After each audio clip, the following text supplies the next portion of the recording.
Good evening, everyone. So today we'll be talking about nanotechnology, essentially small is big, and how small tech can make a big impact on your career. The purpose of the talk today is for you to utilize skills that you might have already gained over your studies or your career at this point of time and enhance them with the information that's available out there for nanoscience and technology, or perhaps pick up new skills through nanoscience and technology that can catapult your career to the next level. So let's kind of go about this and try and understand what nanoscience and technology has to offer for each of you out there. What we'll be talking about today is the introduction to nanotechnology, followed by the basic fundamentals of nanotechnology, the history of it, how is a nanomaterial made, how can you utilize common day-to-day information to create nanomaterials, or perhaps integrate nanotechnology into your engineering courses or perhaps in your careers at this point of time. Then we move on to an overview of the nanotechnology field itself. How does it look in various industries, which could be use cases for nanotechnology in IT and electronics. We will also be touching upon the evolution of nanotechnology in pharma and biotech markets. And of course, nanotechnology is a state-of-the-art tool in the automotive industry. Finally, we'll be also talking about opportunities in India. And this should be of major interest to you. I will also talk about briefly as to what nanotechnology has to offer worldwide, because this is a key component for success today. So let's move on to the first part, the introduction to nanotechnology. Now, what is nano? Now, essentially, nanotechnology, the definition being nanotechnology is a science, engineering, and technology conducted at the nanoscale level, which is nothing but 1 to 100 nanometers. However, what does that mean? Essentially, what happens is once you scale a material down to its nanoscale level, so you have micro, macro, nano, you can go on even further, lower if you want to. But when you're close to the size of an atomic level, which tends to be in an angstrom, you start to see interesting phenomena. This phenomena is known as the quantum effect. You might have actually come across all of this in your studies, or you might have seen these in movies, but it's a fascinating technology out there that can be used in real world applications. I will touch upon this in a few slides in about a few minutes later. But what can we use nanotechnology in? So nanotechnology can be used as materials, particles, or objects, and they are being used in workplaces as of today widely. So just think of a sheet of paper, for instance. Now, a sheet of paper tends to be about 100,000 nanometers thick. For context, a human hair is around 80,000 to 100,000 nanometers wide. So if you were to split that around 100,000 times, you get a material which is 1 nanometer in scale. So just looking at some of these scales, for instance, a human hair and a sheet of paper is somewhere here, a tennis ball is somewhere here, and glucose or water molecule is close to a nanometer level. That's how small a nanomaterial is. Let me give you some more context on the scale of things. Now, on the left side, you would see natural things. And what's important to note is there are already materials out there which have been developed naturally, but are all in the nanoscale level. So an ant, for instance, about 5 millimeters. A dust mite tends to be about 200 micrometers. Fly ash or human hair, again, in microns. Once you start going down further, you see red blood cells, which are about 2 to 5 microns in size. Then comes nanomaterials, or nanoscale particles that might be within our body. For instance, an ATP synthase. You don't need to worry about that too much, but let's take an example that's very common, DNA. Now, DNA is something all of us are aware of, and DNA size tends to be in nanoscale level, which is about 2 to 2.5 nanometers in diameter. Whereas an atoms of a silicon spacing tends to be a tenth of nanometer. Why is this important? Well, you have your iPhones or your Android phones all using semiconductor chips, which tend to be made or fabricated on a nanoscale level. Now, moving on to the right side of things, you can see, for instance, which are man-made. So you have a head of a pin, which again tends to be in the millimeter size. Whereas you have something known as a MEMS device or micro electromechanical devices. Now, these are devices that could be used in sensors, for instance. You could use it in various type of sensors, electronic sensors. You could even have biological sensors to detect glucose. So you could technically develop an electromechanical system to build a sensor to measure glucose in blood sugar levels. Now, some of these technologies have already been implemented in what you find as the common smartwatch today. So if you were to go and find a smartwatch that actually measures glucose levels in your body, it can do so by passing light through your skin, or it could take a droplet of blood from your skin and underneath the skin and then measure this and give you accurate glucose levels or sugar levels and can confirm if you have diabetes or not. So there are fascinating applications of these, and I'll be talking about more interesting things that you could possibly do using nanomaterials. Some of the other examples are self-assembled, nature-inspired structures. You have corals, for instance, which on a molecular level essentially are made of nano assemblies. You have electrodes and so on. Now let's talk about a little bit about the history of nano. Now, the concepts of nanotechnology are not really new.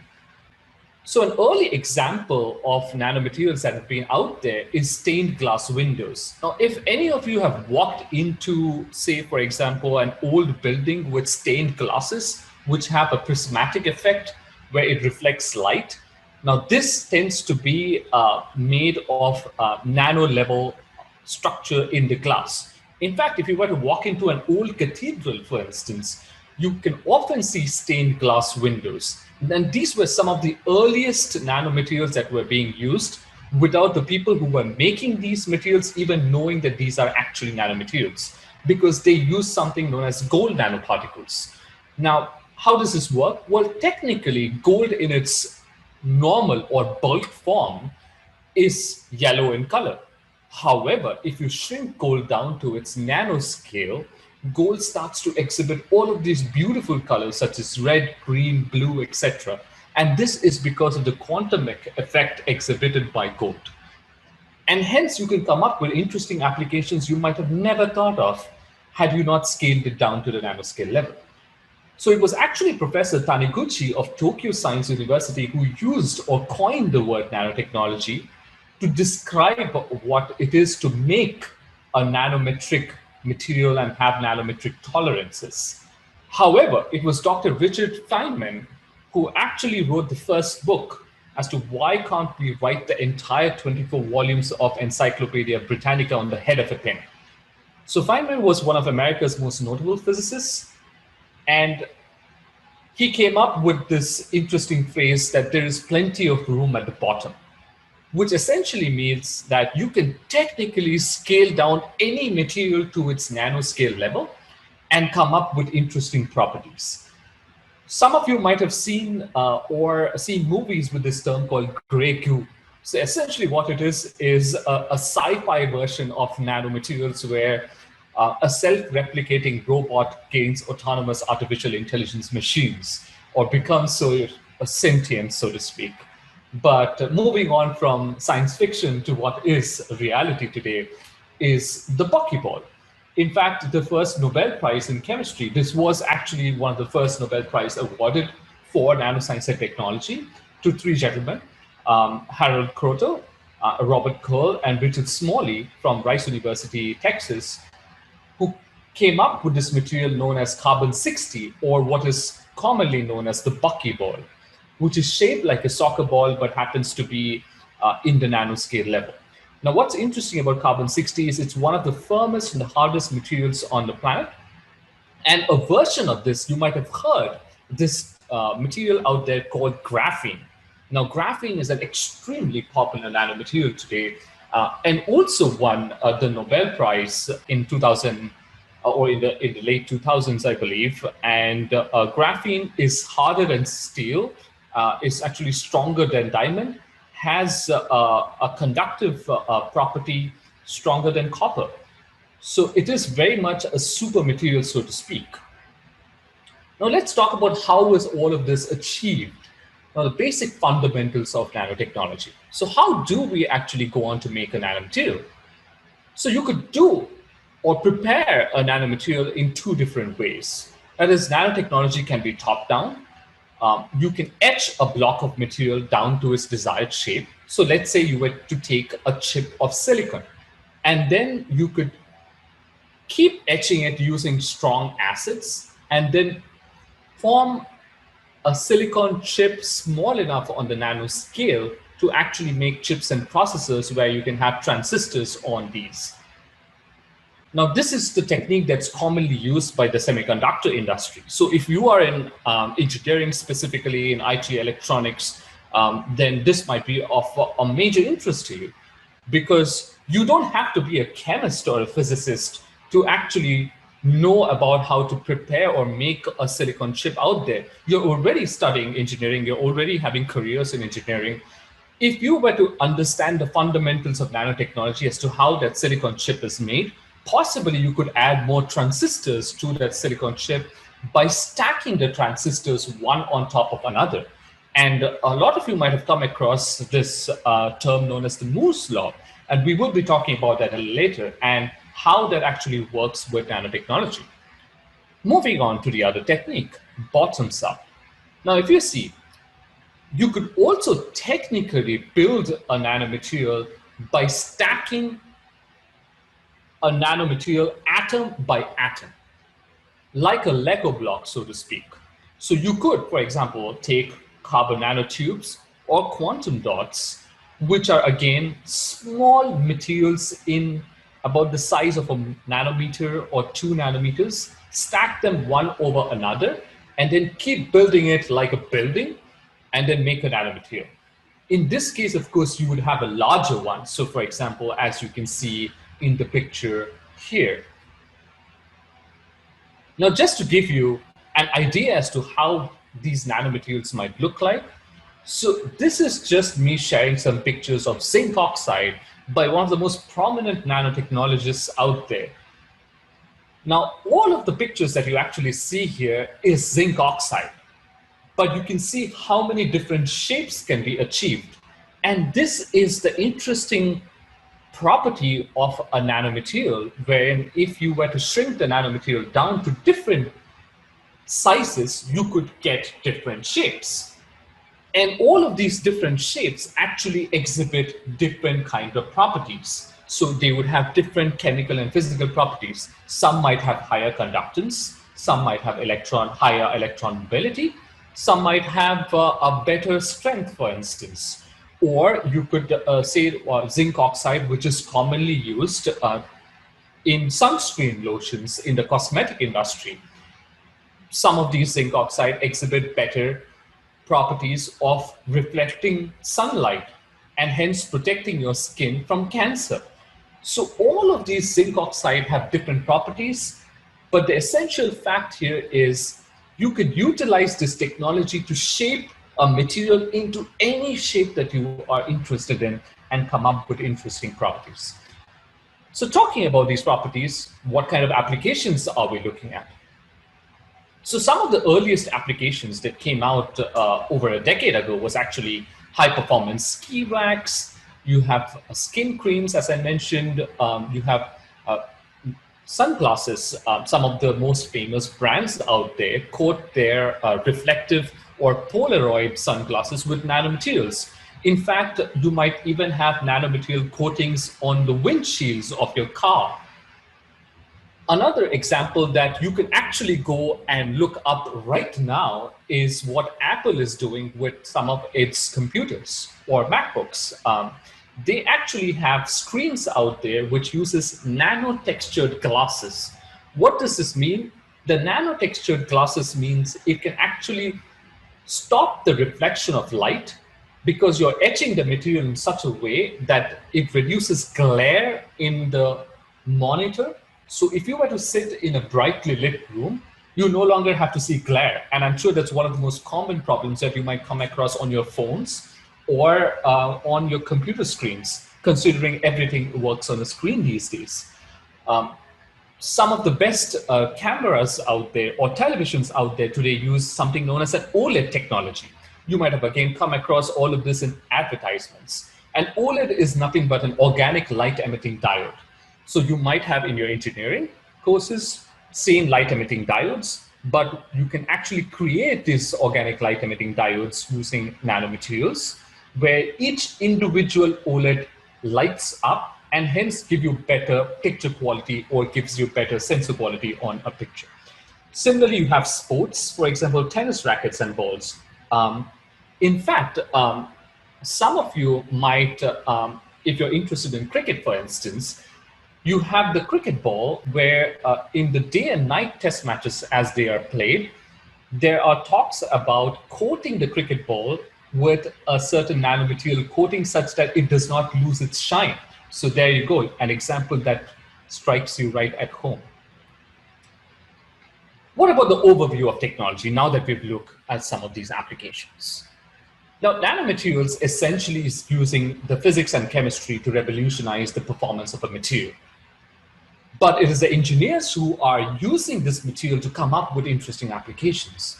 So you could come up with something that's small, or you could change the surface or the interface of the material, where, like I said, you could coat the surface with a nanomaterial to come up with an interesting phenomena, or you could just create a new kind of material by etching a larger material down to its nanoscale such that you can have a larger surface area and have more transistors in the silicon chip, for example, as I mentioned earlier. And all of these lead to interesting properties, such as, again, new modes of electron transport, or you have radical changes in the phenomena of the material, different reactivities or mechanical properties. So just to give you one example, let's take nickel. Now, if you actually coat nickel with aluminum oxide particles, what happens is you could actually create a much stronger version of steel. So where is this kind of steel being used? These kind of steels are actually used in the construction of skyscrapers. So if you were to go to Mumbai, or if you were to go to New York or Dubai and see some of these tall buildings out there, they are using these versions of steel where it's coated with aluminum oxide particles. So not only is it resistant to corrosion, so you would have no rusting, but these steel tend to be super strong that you could build buildings taller than 100 floors or 200 floors and so on. Where else can you use nanomaterials?